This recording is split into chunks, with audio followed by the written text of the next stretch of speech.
Assalamualaikum warahmatullahi wabarakatuh. Jumpa lagi di YouTube channel Nini Damai. Di video kali ini kakak akan membahas tentang soal referensi KSM 2022, yaitu IPA terintegrasi MTS tingkat kota dan kabupaten. Soal ini diharapkan bisa menjadi referensi adik-adik untuk di KSM 2023 ini.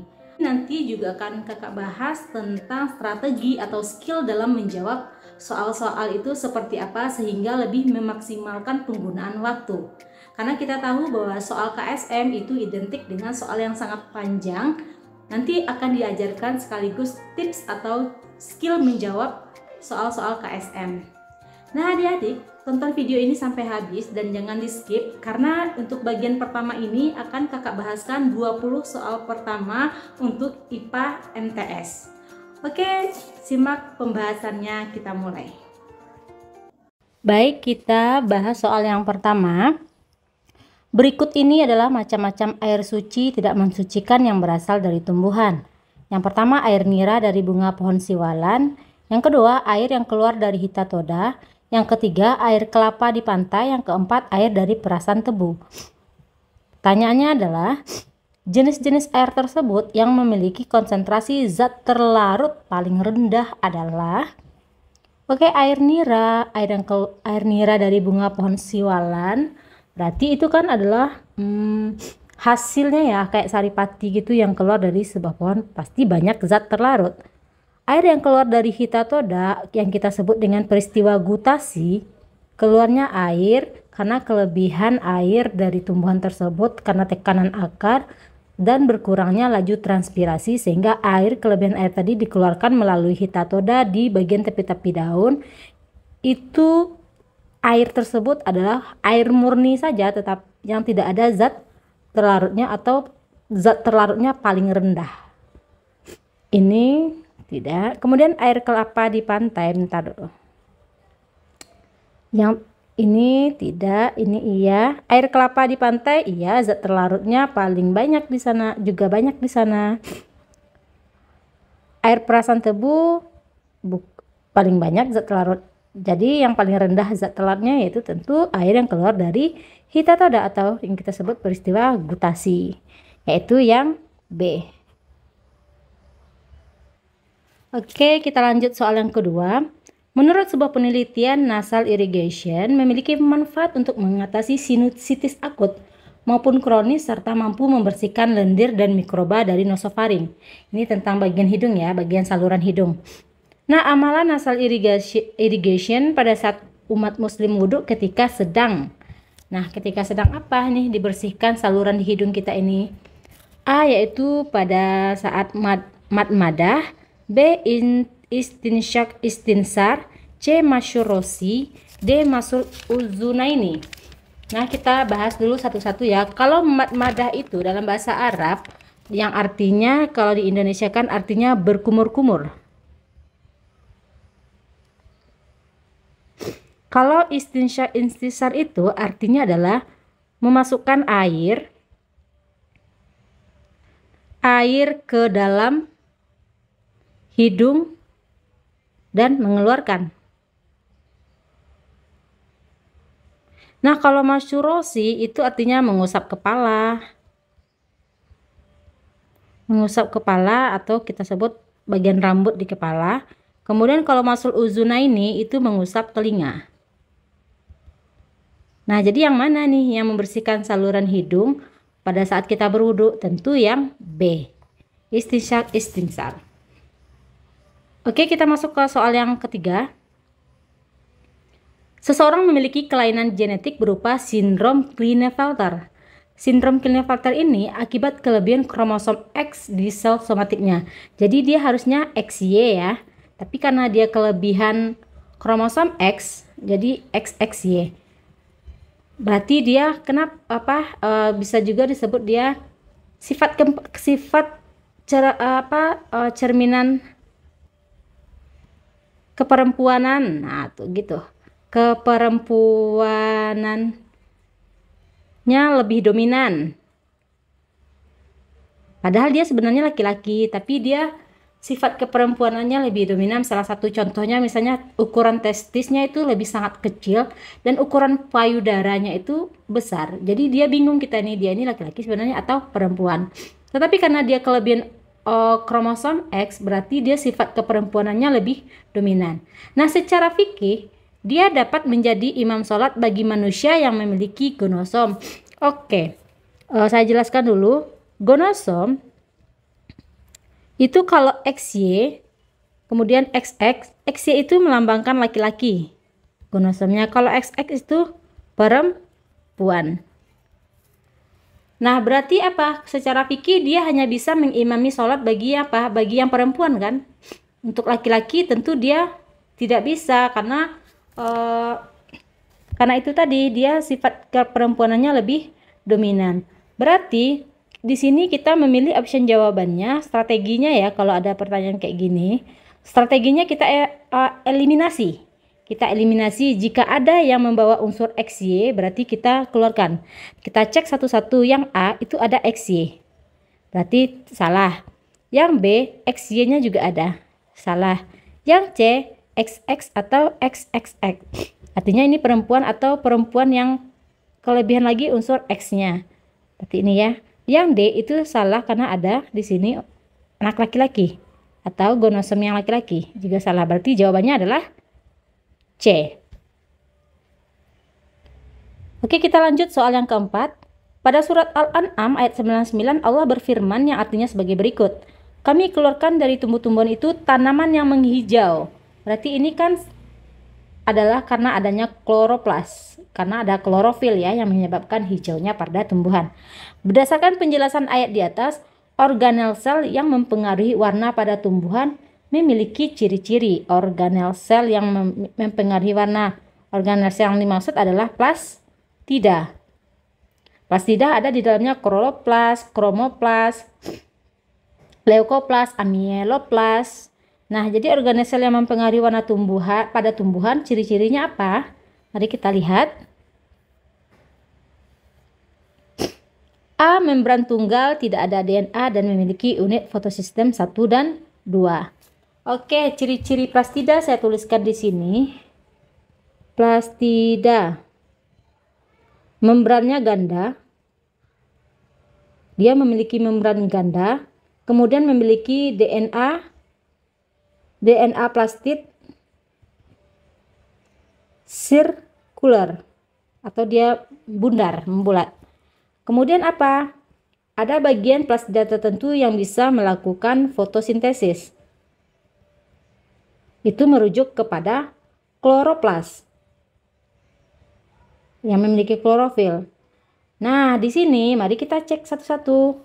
Yang A, dia katakan ciri-ciri plastida adalah membran tunggal, salah, berarti ini aja udah salah. Yang B, ini juga ada membran tunggal, berarti salah, dia harusnya membran ganda. Yang C, katanya dia membrannya ganda, DNA-nya sirkular, tapi ada kesalahan di sini. Dia katanya mampu melakukan katabolisme karbohidrat. Katabolisme itu artinya menguraikan. Sementara plastida atau kita merujuk kepada kloroplas ya yang untuk fotosintesis, dia bukan menguraikan karbohidrat tetapi dia mampu mensintesis karbohidrat. Jadi seharusnya kata katabolisme kalau dia menjadi jawaban yang betul dia harusnya anabolisme. Tapi karena optionnya dibikinnya adalah menguraikan atau katabolisme, jadi dia option ini salah. Tinggal satu option jawaban kita yaitu D. Ciri-ciri plastida yang dijelaskan itu membran ganda, DNA sirkular, dan mampu melakukan eksitasi elektron. Eksitasi elektron itu merujuk kepada proses fotosintesis yaitu pada fotosistem 1 dan 2 di mana ketika klorofil menangkap cahaya matahari, elektron-elektron nanti akan terlempar dari fotosistem 1 ke fotosistem kedua. Makanya kita jawab D.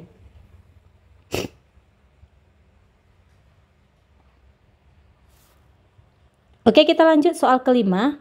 Sepasang suami istri ingin melakukan al-khiyafah terhadap anak perempuannya dengan menggunakan metode alel ganda. Diketahui suami memiliki alel golongan darah A heterozigot. Berarti kita langsung aja di sini. Heterozigot berarti IA, IO. Dan istri alel golongan darah B-nya homozigot. Berarti IB, IB. Maka nasab anak perempuannya seharusnya memiliki golongan darah. Udah, kita silangkan saja. Silangkan saja, ini ke sini berarti dia AB. Kemudian ini ke sini juga AB. Kita silangkan lagi, ini ke sini berarti IB atau penulisannya IB Ino. Kemudian ini lagi juga Ino IB. AB AB Inol IB. Oke, ini AB AB Inol IB ini kita sebut B. Inol IB ini kita sebut B. Berarti cuman ada nasab golongan darah anaknya harusnya AB dan B. Nah, sekarang kita cek di option jawabannya. Katanya nasab anak perempuannya harusnya memiliki A atau B. Salah. A tidak ada. Yang ada hanya AB atau B. Berarti ini salah. Yang B juga salah. Dia bilangnya A atau AB. Tidak ada A di sini. Yang ada cuman AB dan B. Juga salah. Yang C, dia bilang AB atau B. Ini benar karena sesuai dengan hasil pencarian kita. Nah, benar. Yang D ini salah karena tidak ada O sama sekali. Salah. Jadi jawabannya adalah C. Baik, kita lanjut soal yang keenam. Aminah melakukan observasi terhadap organisme autotrof akuatik dengan menggunakan mikroskop. Berarti dia mikroskop, berarti hewan tersebut uniseluler. Berarti dia uniseluler atau satu sel. Dan dia mampu melakukan organisme autotrof. Berarti dia termasuk ke dalam kelompok cyanobacteria. Organisme tersebut memiliki struktur sel yang terbungkus dan berdinding tebal non-motil, menyimpan cadangan makanan yang ditunjukkan pada gambar ini. Gambar ini kalau dia kelompok cyanobacteria, dia merujuk kepada Anabaena. Spesies Anabaena.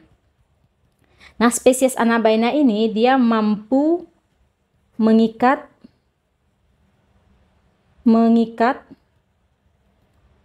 nitrogen bebas di udara. Kalau dia mampu mengikat nitrogen bebas di udara, dia apa? Kalau dari struktur gambar ini yang ditunjuk, yang X ini katanya dia mampu menyimpan cadangan makanan. Yang X ini namanya adalah akinet. Oke, akinet ini dia ada pada Anabaena, itu berfungsi untuk menyimpan cadangan makanan. Oke, kita cek dulu heterosis. Heterosis ini adalah dia berfungsi untuk pengikat. Ini dia yang berfungsi untuk sel pengikat nitrogen. Dia ada di antara bulatan-bulatan yang ada di struktur ini. Kemudian sel vegetatif itu untuk menyediakan gula, fungsinya. Kenapa? Karena bakteri ini ketika dia keadaan ekstrim, dia mampu untuk memenuhi kebutuhannya sendiri tanpa harus tanpa harus dia mati karena keadaan yang ekstrim. Kemudian ini mucilage itu artinya lendir. Jadi jawabannya untuk menyimpan cadangan makanan yang ditunjuk pada X ini namanya adalah akinet. Baik, kita lanjut pada soal nomor 7. Wanita balik yang tidak diperbolehkan berpuasa, sholat, dan memegang mushaf secara fisiologis kondisi tubuhnya mengalami, ini sebenarnya bahasa sederhananya adalah menstruasi. Oke, orang yang menstruasi itu sebenarnya secara fisiologis dia gimana? Oke, kalau saat menstruasi itu FSH sama LH itu akan meningkat karena dia akan membentuk kembali folikel sel telur. Kemudian estrogen dan progesteron itu akan menurun, kemudian akan menyebabkan dinding endometrium meluruh. Sehingga darah-darah tadi, darah akan keluar, gumpalannya akan dipecah oleh enzim plasmin. Nah, di sini yang mana? Kita lihat hormon progesteron meningkat, estrogen menurun, dan endometrium menipis. Sebenarnya endometrium itu meluruh ya, karena dia udah tebal. Karena hormon progesteron itu dia akan menurun karena tidak terjadi kehamilan. Maka ini salah. Yang B, hormon prostaglandin meningkat. Tidak ada hormon prostaglandin di sini ya, juga salah. Yang C, hormon progesteron dan estrogen menurun. Iya benar. Serta lapisan tuba falopi pecah. Bukan lapisan tuba falopi yang pecah, tapi dinding endometrium itu meluruh atau gumpalan-gumpalan darah itu akan dipecah oleh enzim plasmin. Kalau tuba falopi pecah, rusak, berarti organ reproduksi ya. Yang D, hormon FSH dan LH meningkat serta enzim plasmin di uterus memecah gumpalan darah. Oke, hormon FSH dan LH ia meningkat, dia nanti akan berfungsi untuk membentuk kembali folikel sel telur, kemudian LH untuk membantu pematangan folikel telur. Kemudian darah yang haid itu dia harus dibuang terus keluar, darah yang bergumpal itu makanya dibantu dengan enzim plasmin. Jadi jawabannya adalah D. Oke, kita lanjut soal yang ke-8. Perhatikan pesan dari ayat berikut. Dan bagi tiap-tiap umat telah kami syariatkan penyembelihan kurban, supaya mereka menyebut nama Allah terhadap binatang ternak yang telah direzekikan Allah kepada mereka. Surat Al-Hajj ayat 34. Berdasarkan ayat tersebut, hewan ternak yang tidak boleh digunakan untuk berkorban memiliki karakteristik. Oke, kita lihat dulu karakteristik si babi itu. Yang pertama, dia memiliki jari tungkai genap.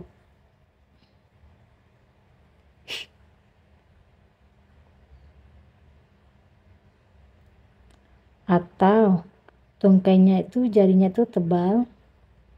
Kemudian dia non ruminansia. Dia bukan hewan memamah di biak. Kemudian memiliki kelenjar mamae, glandula mamae. Dia menyusui kan? Karena di perutnya ada kelenjar mamae atau menyusui. Kemudian lambungnya cukup satu karena dia bukan hewan ruminansia. Oke, kita lihat di sini option jawaban. A, tungkai memiliki sepasang jari, lambung 4, ruminansia. Ini salah, ini udah salah. Yang B, tungkai memiliki jari tebal, lambung memiliki 4 bagian, ruminansia. Ini salah. Kita lanjut. Yang C, tungkai memiliki sepasang jari, memiliki lambung 3 kompartemen. Karena dia bukan hewan ruminansia, kenapa lambungnya banyak? Kita salahkan, jadi jawabannya tinggal yang D. Tungkai memiliki jari tebal, memiliki lambung 1 bagian atau kompartemen, kemudian non ruminansia dan memiliki glandula mamae atau kelenjar susu di bagian perut. Jadi jawabannya adalah D. Baik, untuk soal ke-9 itu saya skip karena tampilan gambarnya tidak ada. Kemungkinan di soal aslinya ketika CBT atau di computer based testnya itu ada tampilan video dari YouTube-nya. Oke, kita skip. Kita lanjut ke soal yang ke-10. Oke, kita perhatikan soal nomor 10. Perhatikan surat Al-Hijr ayat 22 berikut. Ayat tersebut menjelaskan proses polinasi secara ayat Al-Hijr 22 itu menerangkan tentang angin dibutuhkan untuk proses penyerbukan pada tumbuhan. Oke adik-adik, untuk soal-soal atau ayat Al-Quran, soal dalam bentuk ayat Al-Quran, itu biasanya ayat Al-Qurannya itu terus. Kalau bisa adik-adik perhatikan yang pernah kakak bahaskan di soal KSM IPA yang tahun 2021, itu soal tentang Al-Hijr itu sering ditanyakan. Sekarang juga ditanyakan, kemungkinan 2023 itu juga tidak jauh tentang ayat-ayat itu terus. Jadi strateginya untuk adik-adik yang ikut KSM, kakak sarankan untuk kalian itu mencatat semua soal dalam bentuk surat yang ditanyakan. Itu kalian tulis surat apa yang ditanyakan, ayat berapa, itu tentang apa. Jadi ketika kalian sudah punya daftar nama surat dan ayatnya itu yang ditanyakan, jadi kalian mudah menghafalnya. Jadi nanti apapun soal tentang ayat itu kalian sudah tahu, oh ayat ini tentang ini gitu. Jadi itu tips dari kakak. Silakan kalian catat, misalnya 1 Al-Hijr ayat 22 itu tentang angin. Nah itu nanti itu memudahkan kalian. Yakinlah kalian, kalau kalian sudah punya daftar surat-surat yang sering ditanyakan di dalam soal KSM, kakak yakin kalian sangat mudah nanti menjawab apapun soal dalam bentuk ayat Al-Quran. Oke, kita jawab. A. Antropogami. Ayat tersebut menjelaskan proses polinasi, atau polinasi nama lainnya adalah penyerbukan. Penyerbukan secara apa? Kalau angin, oke, angin. A. Antropogami ini penyerbukan dibantu manusia. Anemogami angin. Entomogami serangga. Kalau ornitogami itu burung. Jadi jawabannya apa? Jelas itu adalah B. Oke, kita bahas soal yang ke-11. Oke, tips bagi adik-adik yang akan ujian KSM. Nanti di ujian KSM yang sebenarnya ada tips cara untuk mengefisienkan waktu dalam membaca soal. Langsung saja sebenarnya kita membaca ke soal inti yang ada di satu kalimat terakhir pada soal. Karena sebenarnya bagian atas itu adalah pemanis atau literasi pengantar menuju ke soal. Nah, jika nanti di dalam kompetisi yang sesungguhnya, sebaiknya kita langsung dulu ke soal yang ditanyakan. Jika soal tersebut menanyakan inti pokok pertanyaan tanpa perlu kita berlama-lama di pendahuluan atau di pengantar soal, berarti kita bisa langsung jawab. Maka itu akan mengefisienkan waktu kalian. Nah, sebenarnya dari pertanyaan yang panjang ini, dia pertanyaannya adalah pernyataan berikut. Berarti pernyataan yang dibawa ini yang tepat mengenai lapisan ozon. Kita tahu bahwa lapisan ozon itu kan yang ada di atmosfer kita, dan itu dia cuman ada di bagian stratosfer. Stratosfer. Ingat ya, di stratosfer. Maka kita lihat option jawaban yang mana yang menunjukkan adanya lapisan ozon di stratosfer. Cuman ada B dan D. Berarti yang A kita coret. Ini kita coret. Yang C juga kita coret karena ada dia bilang troposfer.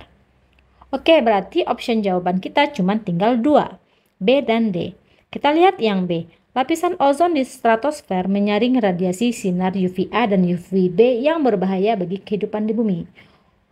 Kalau yang D, lapisan ozon di stratosfer menyaring radiasi sinar UVB dan C yang berbahaya bagi kehidupan di bumi. Oke, UV, A, B, C. Yang mana yang paling berbahaya? Yang paling berbahaya itu adalah yang A dan B. Sementara yang C itu tidak terlalu berbahaya. Karena apa? UVA itu memiliki gelombang cahaya, gelombang sinar matahari itu yang paling panjang sehingga dia sampai ke bumi. Yang B juga sedikit lebih pendek dari yang A dan panjang dari C. Dia juga sampai UV-nya itu, sinar UV-nya itu ke bumi. Sementara yang C karena dia punya gelombang yang pendek, sebenarnya dia tidak sampai ke bumi. Dia cukup sampai di stratosfer karena ada lapisan ozon yang melindungi, maka dia tidak pernah sampai ke bumi. Nah, jadi yang paling berbahaya itu adalah sinar UVA dan UVB. Makanya orang sering bilang di iklan-iklan itu ya, iklan-iklan kosmetik, itu dia menghalangi radikal bebas dari sinar UVA, UVB. Maka orang sering bilang sinar UVA dan B. Dan itu ozon itu adanya cuman ada di stratosfer untuk menghalangi UVA dan UVB. Maka jawabannya adalah B. Kita lanjut soal ke-12. Hewan tak bertulang belakang yang bangkainya halal dimakan memiliki ciri-ciri. Oke, di dalam Al-Quran dijelaskan bahwa contoh hewan bertulang belakang yang bangkainya halal dimakan itu adalah ikan dan belalang. Kita lihat option jawaban. Oke, sepertinya ini option jawaban mengarah kepada hewan belalang. Oke, belalang ya. Belalang. Belalang itu dia memiliki sistem peredaran darah terbuka. Artinya darahnya tidak mengalir di pembuluh darah. Peredaran darah terbuka. Artinya dia darahnya tidak mengalir di dalam pembuluh darah. Oke. Dia bernapas menggunakan spirakel. Bernapas dengan spirakel. Kemudian dia memiliki tubuh beruas. Sayapnya lurus. Kaki 3 pasang. Dan dia metamorfosis tidak sempurna, atau kita sebut dengan hemimetabola. Nah, di manakah option yang menjelaskan tentang ciri-ciri belalang? Kita lihat yang A, sistem peredaran darah terbuka, pernapasan menggunakan spirakel, tubuh beruas, sayap berjala, hemimetabola, dia tidak berjala. B, sistem peredaran darah terbuka, pernapasan menggunakan spirakel, kaki beruas, bukan, tubuh yang beruas, sayap bersisik, tidak. Holometabola juga tidak. Holometabola artinya metamorfosis sempurna. Tidak, ini metamorfosis sempurna contohnya adalah kupu-kupu. Sementara untuk belalang dia adalah hemimetabola atau metamorfosis tidak sempurna. Yang C, sistem peredaran darah terbuka, pernapasan menggunakan spirakel, tubuhnya beruas, sayapnya lurus, jumlah kaki 3 pasang, dan dia hemimetabola atau metamorfosis tidak sempurna. Ini betul. Yang D itu salah di sini. Jadi jawabannya adalah yang C. Oke, soal ke-13. Kita lihat grafik tentang indeks gula darah dari kadar gula darah ya, kalau kita mengkonsumsi nasi dan mengkonsumsi kurma. Indeks glikemik 55 pada kurma dan 70 pada nasi. Ketika dikonsumsi, maka kadar gula darah dari masing-masing makanan tersebut menunjukkan grafik seperti ini. Yang lebih tinggi itu adalah nasi putih, yang rendah itu adalah kurma. Berdasarkan grafik tersebut, pernyataan berikut yang benar mengenai efek mengkonsumsi kurma dan nasi putih adalah A. Kurma berpotensi menyebabkan hiperglikemia atau kadar gula darah menjadi meningkat pada penderita diabetes. Salah, karena kadar gula darahnya aja tidak terlalu tinggi, rendah. Yang B, konsumsi nasi putih lebih cepat menaikkan kadar gula darah daripada konsumsi kurma. Ya, ini betul. Karena dilihat dari grafik memang betul kan nasi putih itu lebih tinggi kadar gula darahnya. Kalau yang C, kalori nasi putih lebih besar daripada kurma. Ini juga salah, karena kurmalah yang lebih tinggi nilai kalorinya dibandingkan nasi putih. Bahkan kalian ingat ya, Rasulullah itu ketika beliau berpuasa, kemudian beliau berbuka puasa, beliau cuma makan 3 biji kurma. Artinya adalah itu setara dengan 1 piring nasi, karena memiliki nilai kalori atau energi yang tersimpan di dalamnya itu lebih tinggi dibandingkan dari nasi. Makanya ini optionnya salah. Yang D, konsumsi kurma dapat menurunkan kadar gula darah. Bukan juga, ini perihal tentang efek. Jadi yang lebih tepat itu adalah konsumsi nasi putih lebih cepat menaikkan kadar gula darah daripada konsumsi kurma. Jadi jawabannya adalah pernyataan yang tepat mengenai grafik ini, jawabannya adalah B. Baik, untuk soal ke-14, soalnya semakin lama semakin tinggi tingkat kerumitannya. Mohon didengarkan nomor 14 ini baik-baik. Sebuah gen memiliki sekuens DNA sebanyak 6.000 pasang basa, di mana 8%-nya berupa ekson. Pada saat sintesis protein, gen tersebut ditranskripsi menjadi mRNA dan ditranslasi menjadi protein.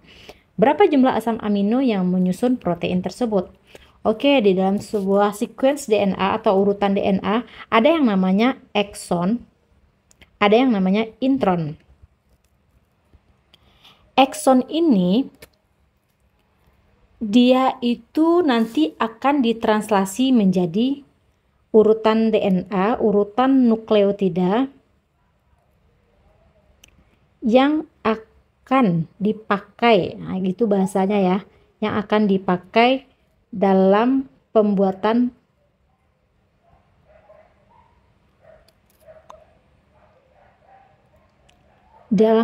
protein.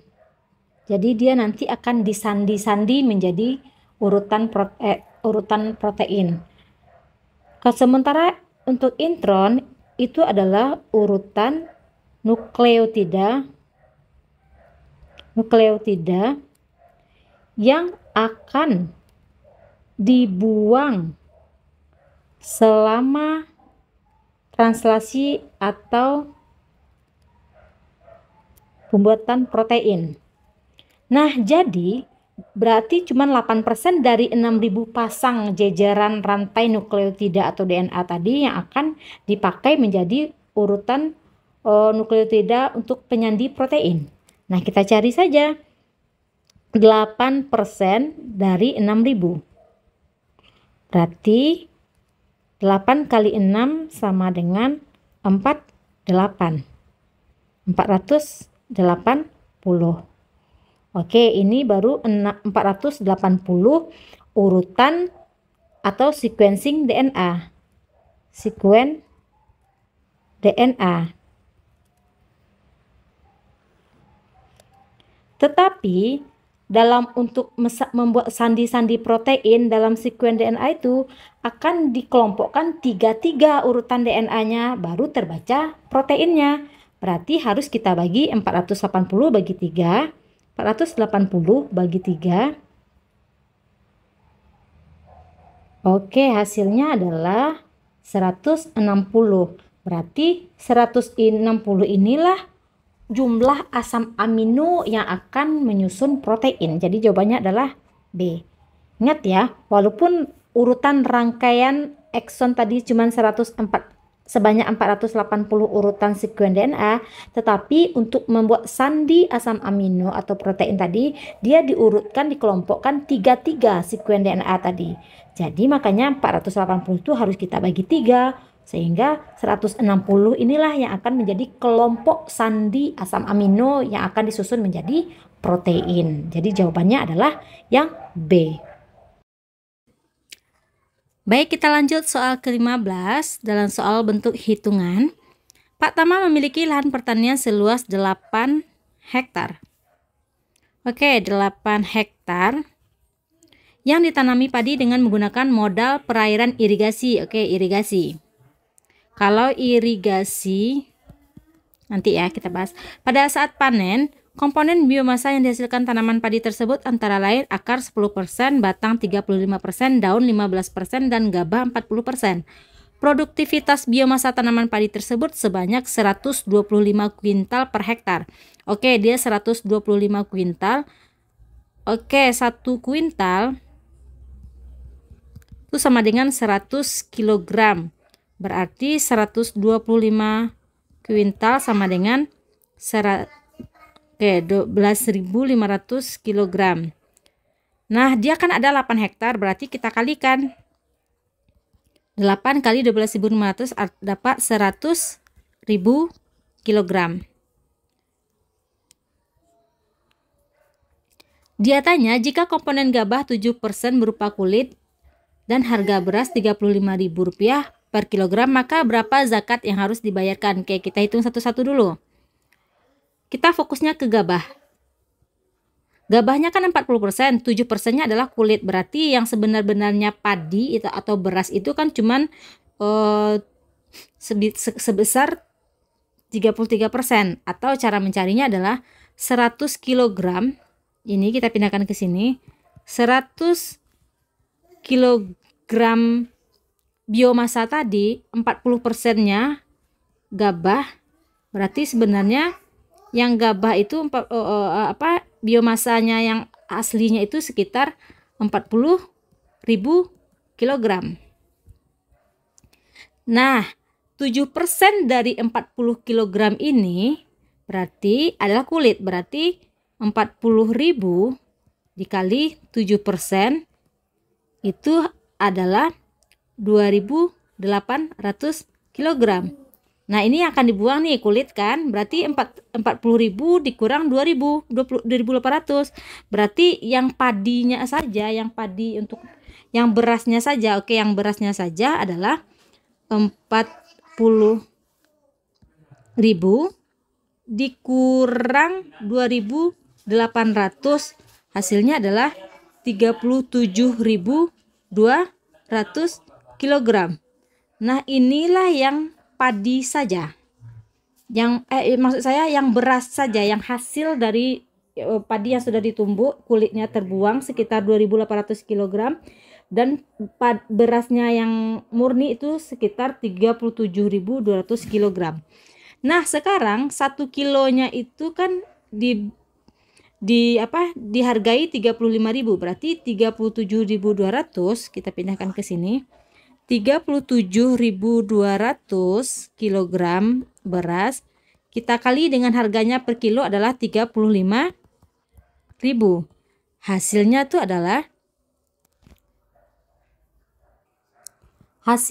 sekitar 1.302 juta. Ini dia.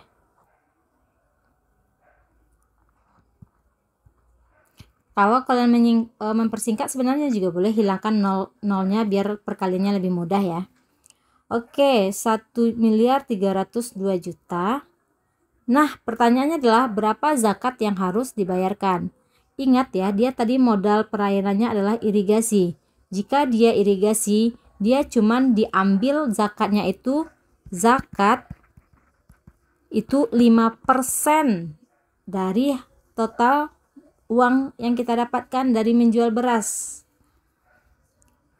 Kalau dia sumber pengairannya dari air tada hujan atau sawah tada hujan, itu zakatnya adalah 10%. Ingat ya, kalau dia sawahnya tada hujan dia 10%, kalau dia perairan irigasi itu zakat sawahnya adalah sekitar 5%.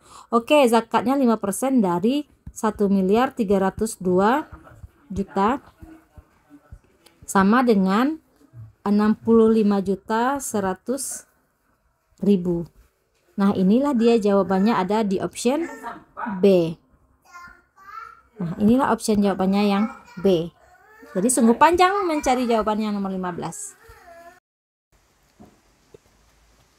Oke, soal ke-16 kita perhatikan, ini grafik tentang laju pertumbuhan snowshoe atau terwelu, yaitu yang hijau ini, atau kita dengan tingkat predator, tingkat kematian rubah atau predator, yaitu Arctic fox yang merah ini.